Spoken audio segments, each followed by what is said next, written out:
What do Steph Curry, Caitlin Clark, and other top 10 shooters have in common that most coaches tell you not to do? Watch this video and find out.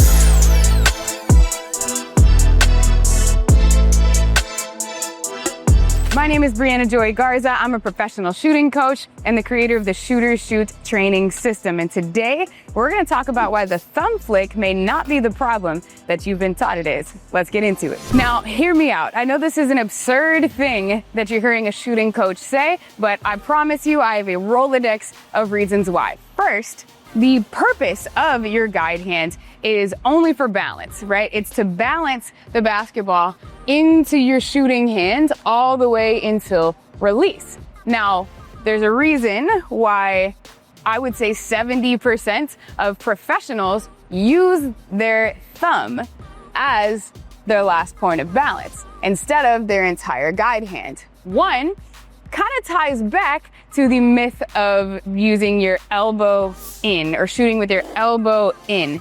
This does not complement our shoulder mobility. So if we yank our elbow in to our frame and we try to lift it up like this is actually not a great and mobile movement. So same thing in our guide hand. If we tell athletes that they must pull their guide hand to be neutral all the way the entire time, then I'm doing this same movement with my left shoulder that we know is not technically gonna be greatest for your shoulders. This is due to the acromion plate that connects your clavicle to your shoulder. The way that is shaped is not conducive to a forward hinge. That's one reason. Second reason is that if we're looking for simplicity in our shot, then what we need is a simple thing, a simple repeatable thing we can do throughout our release. Now for some, that is having a neutral guide hand, having the whole hand touch the ball until the very last moment. For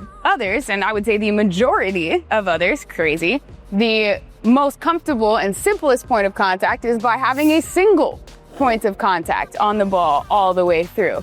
That's reason number two. Reason number three, why I think we see the thumb flick in so many great shooters, is that when we put our hands over our head, if we're on a roller coaster, you see your wrists naturally pronate forward.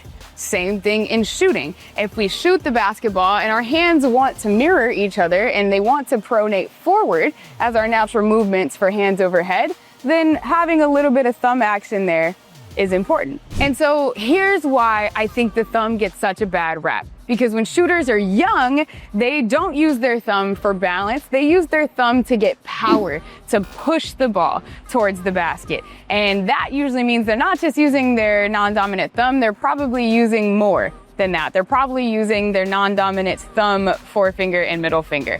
And here's how we normalize it. If it can contribute to you shooting the ball in a straight line, then we're okay with it. If there's just thumb action, if there's more than thumb action, then we want to avoid that. But we've seen it in enough great shooters that instead of teaching against it, we're just gonna teach you how to utilize it in a way that's comfortable, confident, and repeatable for you. So if the ball is being shot and your thumb is influencing spin in a way that we don't want, then that's something we need to look at. But if you are already a decent shooter and you have a little bit of your non-dominant thumb involved, allow yourself the freedom to shoot comfortable as long as it can contribute to you shooting the ball in a straight line. We see enough pros do it to allow me to teach you that it's fine. Use your non-dominant thumb if it contributes to you shooting straight and we'll be okay. Shoot like you and let me normalize that for you. And just so happens you'd be shooting like Steph Curry and Caitlin Clark too. All right, if you got any value out of this video, please drop a like, subscribe, and feel free to respond to the casuals in my comment section who are going to hate this video. My name is Brianna Joy Garza. This is Shooter Shoot Basketball. Keep getting buckets with or without your thumb. I'll see you for the next myth.